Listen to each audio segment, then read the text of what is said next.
Delhi capitals Assam train book చేసేసుకున్నారు.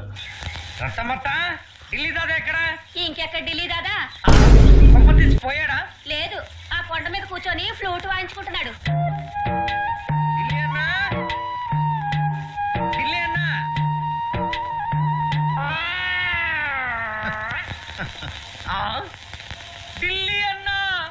అయిపోయింది, seasoning అయిపోయినట్టే. ఎందుకంటే వాళ్ళ కెప్టెన్ కూడా చెప్పాడు నెక్స్ట్ సీజన్ గురించి ఆలోచిస్తున్నాం, దాని గురించి ఆడుకోవాలి అని. ఖతం,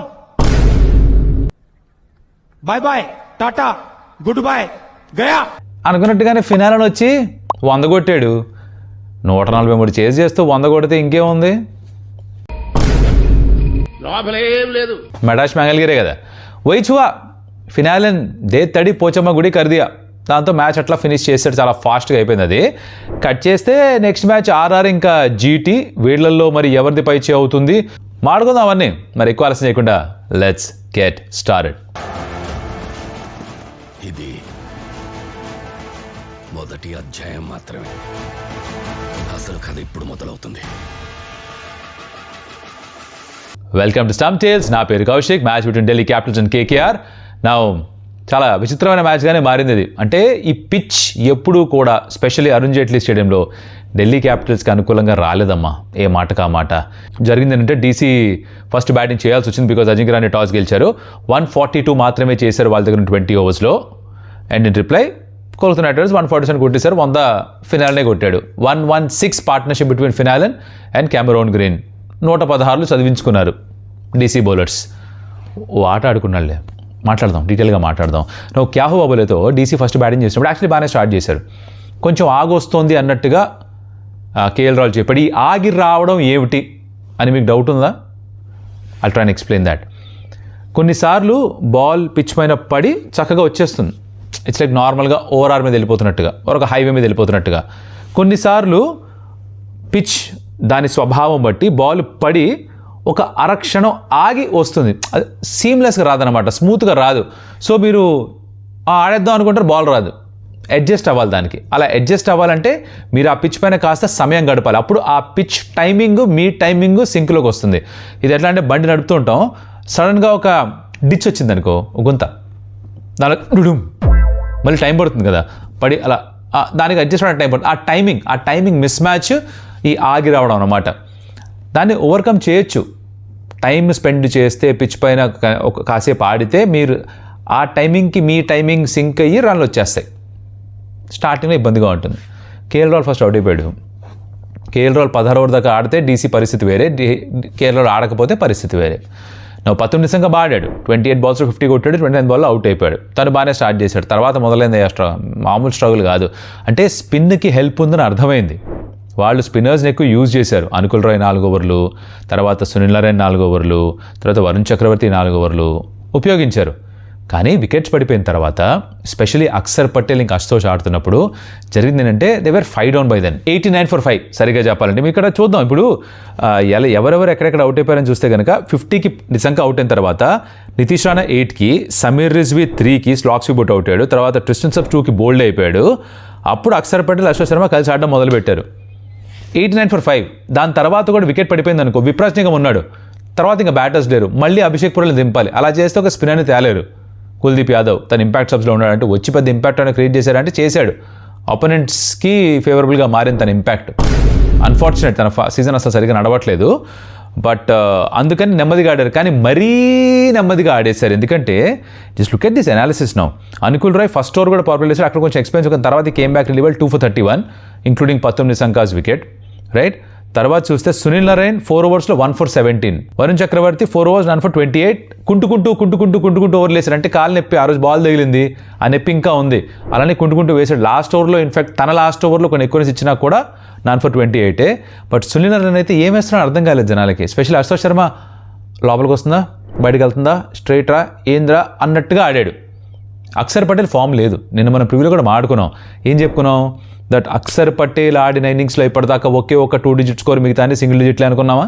ఈ ఇన్నింగ్స్లో కూడా 11, అది కూడా ఎన్ని బాల్స్లో? 11, 22 బాల్స్లో, స్ట్రైక్ రేట్ 50. T20 మ్యాచ్ ఆడుతున్నాం, ఫామ్ లేదు.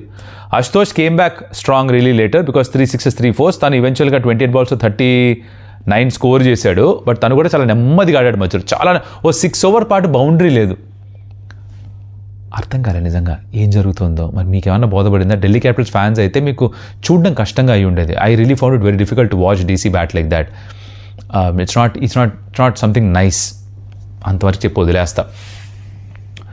బౌలింగ్ విషయానికి వస్తే వీళ్ళు మొక్కలు నాటాలని ఒక ఉద్యమం పెట్టినట్టుగా నడిపించింది. మన సునీల్ నరైన్, వరుణ్ చక్రవర్తి, అనుకుల్ రాయ్ ఎవరికి వాళ్ళు. తర్వాత కార్తీక్ త్యాగి కూడా 4 ఓవర్స్లో 24 రన్స్ మాత్రం ఇచ్చి తను ఒక 2 వికెట్స్ తీసుకున్నాడా? 2 వికెట్స్ తీసుకున్నాడు. సో అలా ఫినిష్ చేశారు వాళ్ళు. Very good bowling 142. కొంచెం కపుల్డ్ బై సమ్ బ్యాటింగ్లో భయం కనిపించింది. అవుట్ అయిపోతే ఏంటి అన్నది కనిపించింది. తర్వాత బ్యాటింగ్ లేదే అని ఒక ఆలోచన కనిపించింది. సింగిల్స్ తీసుకున్నా బాగుండేదేమో. బికాజ్ ఆ 6 ఓవర్ల పాటు బౌండరీ రానప్పుడు వాళ్ళ స్ట్రైక్ రేట్స్ 30-40లో ఉన్నాయి ఇద్దరు, అశుతోష్ ఇంకా అక్షర్ పటేల్వి. స్ట్రైక్ రొటేట్ చేసినా కూడా ఇంకొక 20-25 రన్లు వచ్చి ఉండేవేమో. ఈవెన్చువల్లీ సరిపోయేది కాదు అది కూడా, బికాజ్ 15 ఓవర్లకు మ్యాచ్ అయిపోయింది కదా.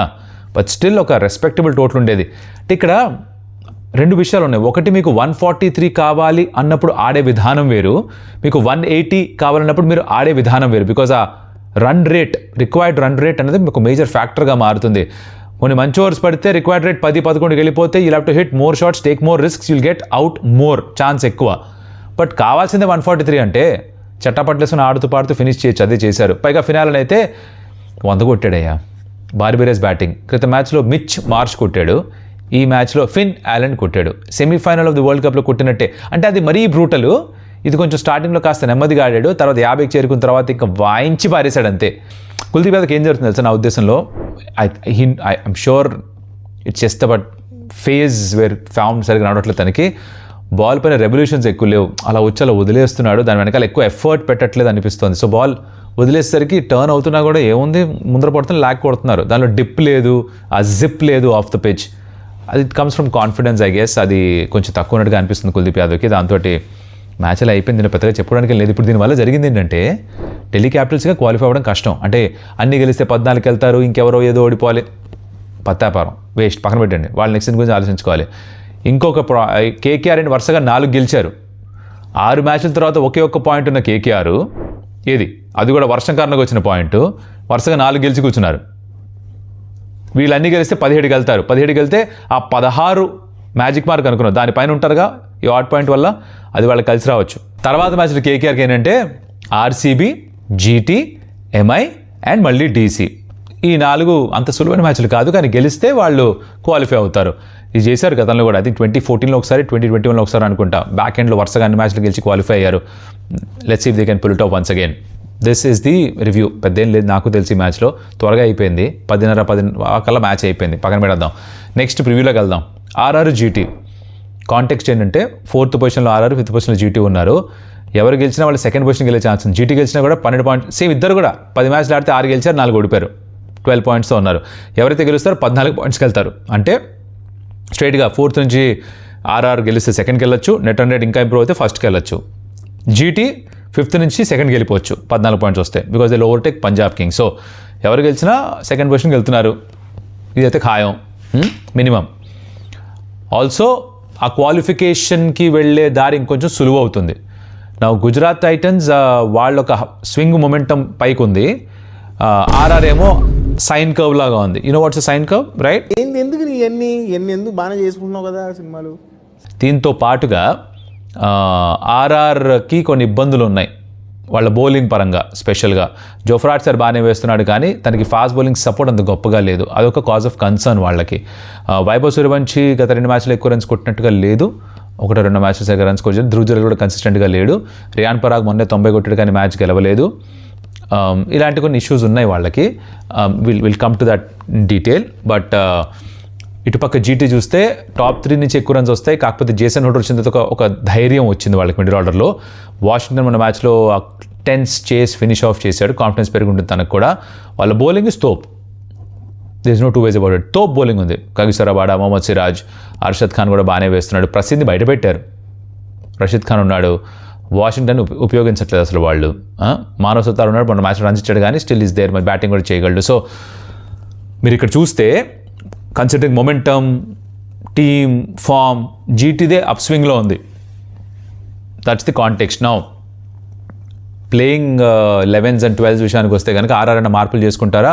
వాళ్ళు సందీప్ శర్మని తీసుకురావాలని ఆలోచించవచ్చు. బికాజ్ తను కొన్ని మ్యాచ్గా బయట పెట్టారు. బ్రిజేష్ కాస్త కాస్ట్లీగా కూడా మారుతున్నాడు. అది ఒకటి. 2, వాళ్ళు నాండ్రే బర్గర్ స్థానంలో యాడమ్ మిల్నేని కానీ క్వేనా మపాకాని కూడా తీసుకొచ్చే అవకాశం ఉండొచ్చు. Because burger is going for lot of runs. Support సరిగ్గా సరిపోవట్లేదు ఆర్చర్కి. ఇది నాకు అనిపిస్తుంది. హిట్మ్యాన్ మళ్ళీ వస్తాడా అంటే తీసుకురావచ్చు మీరు, కానీ శుభం దుబే బాగానే ఆడాడుగా. సో హిట్మ్యాన్ తీసుకురావాల్సిన అవసరం ఉందా అన్నది చూసుకోవాలి. నా who are your 4 foreign picks? 4 foreign players అవసరమా? ముగ్గురుతోనే ఆడుతున్నారు, వీళ్ళు బాగానే ఆడుతున్నారు. 4వ ప్లేయర్ కావాలా వద్దా అనేది ఆలోచించుకోవాలన్నమాట. ఇది ఆర్ఆర్. జీటీ వాళ్ళే మార్పులు చేసుకోవాల్సిన పని లేదు. నాకు చెప్పినట్టుగా మానసత రన్స్ ఇచ్చినా కూడా I don't think it's cause of concern. గెలుస్తున్నప్పుడు usually don't tinker with your team జనరల్గా. మ్యాచ్ జైపూర్లో. సో దానికి వచ్చిన దృష్టిలో పెట్టుకుని I think as to same 11-12తో వెళ్తారు వాళ్ళు, which is working for them. Top 3 మీద డిపెండ్ అవుతారు. ఇప్పటికి కూడా రన్స్ ఎక్కువ రావాలని చూస్తారు. వాళ్ళే 70 రన్స్ స్కోర్ చేస్తారు. అన్నీ నిజమే. బట్ వాళ్ళు త్వరగా అవుట్ చేసే వాళ్ళు కావాలిగా. అక్కడే మన మ్యాచ్అప్స్ గురించి మాట్లాడుకోవాలి. So the matchup I'm looking forward to is GT's openers against Jofra Archer. ఆ షార్ప్ బౌన్సర్ వేయగలడు, లెఫ్ట్ హ్యాండర్స్ ఇబ్బంది పెట్టగలడు. ట్రావిస్ హెడ్ని ఎలా అవుట్ చేసాడు గుర్తుందా? అలాంటి బాలే సాయి సుదర్శన్ చేసి తను త్వరగా అవుట్ చేయొచ్చు. If you can get Gill, Sudharsan, Buttler quickly power ప్లేలో అవుట్ చేయగలిగితే బోల్డ్ ప్రెషర్ పెట్టచ్చు జీటీ పైన. Then you'll know what GT is made of. That's one matchup to watch out for. ఇంకొకటి వైభవ్ సూర్యవంశీ, జైస్వాల్, జయసూర్య వీళ్ళు ఎదురుకుండా కగ్గీశ్వర్ రబాడా, మొహమ్మద్ సిరాజ్. ఆహాహాహా, తలుచుకుంటేనే నాకు అసలు నోరు ఊరిపోతుంది. ఎందుకంటే సిరాజ్ మియా చక్కగా బాల్ స్వింగ్ చేస్తాడు. మన వైభవ్ సూర్యవంశీ పైనుంచి బ్యాట్ తెచ్చే లోపల బాల్ ఏమన్నా స్వింగ్ అయ్యి బ్యాట్ ప్యాడ్ గ్యాప్ నుంచి అయినా వెళ్ళిపోతుందా అన్నది చూడాలి. ఆర్ విత్ ద సింగ్ కొట్టి పారేస్తాడా, ఏదైనా జరగచ్చు. Jaiswal against Rabada who's extremely quick. జైస్వాల్కి పుల్లు కొట్టడం ఇష్టం, హుక్ కొట్టడం ఇష్టం. మనకి ఆర్చర్తో ప్రాక్టీస్ చేసినా కూడా ఇక్కడ రబాడా హై 145 తను హిట్ చేస్తున్నాడు. సో ఆ స్టీప్ బౌన్సు, ఆ pace, it should be a great battle to watch.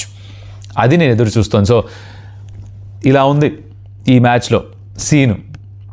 ఎవరిది పై చేయి అంటే లైక్ ఐ సెడ్ జీటీదే పై చేయి అనిపిస్తుంది. కానీ ఏవీ చెప్పడానికి లేదు. ఎవరెవరిని కొడుతున్నారో ఏం జరుగుతుందో తెలియదు. కానీ మొత్తానికి ఎవరో ఒకళ్ళు మినిమం నెంబర్ 2 స్పాట్కి అయితే వెళ్తారు ఈ మ్యాచ్ గెలిచిన తర్వాత.